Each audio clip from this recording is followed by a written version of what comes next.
করবো কি করবো না, করবো কি করবো না। ও আচ্ছা, কি করার কথা বলছি?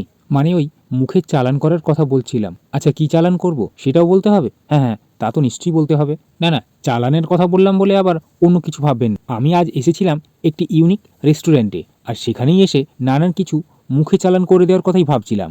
যাই হোক, প্রথমে কি চালান করব সেটাই বলি। এখন প্রথমে এসেই 1 কাপ গরমাগরম কফি চালান করেই দিই। ওমা, শুধু কফি? না না, এরপর নিয়ে নিলাম 1 প্লেট চিকেন ফ্রাইড মোমো, যার দাম ছিল মাত্র 70 টাকা, এবং মোমো ছিল 6 পিস, সঙ্গে ছিল স্যুপ। আর হ্যাঁ, আগের ওই কফির দাম ছিল মাত্র 25 টাকা।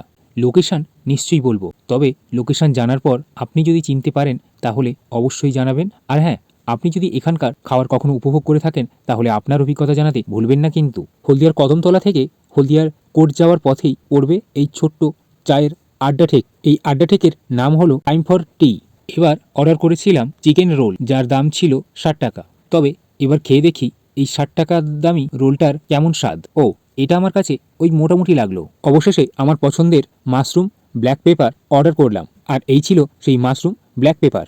যখন কোনো মনের পছন্দের খাবার আসে মনের কাছে, না না, মুখের কাছে, তাহলে আর নিজেকে আটকে রাখাটা খানিকটা কঠিন হয়ে ওঠে। জানি আপনারও হয়। আমার পছন্দের এই খাবার দেখে আর অপেক্ষা করতে পারলাম না, মুখে চালান করে দিতে শুরু করলাম। ভিডিওটি এই পর্যন্ত। পরবর্তী ভিডিওর জন্য চ্যানেলটি সাবস্ক্রাইব করুন। এখন সবাইকে টাটা।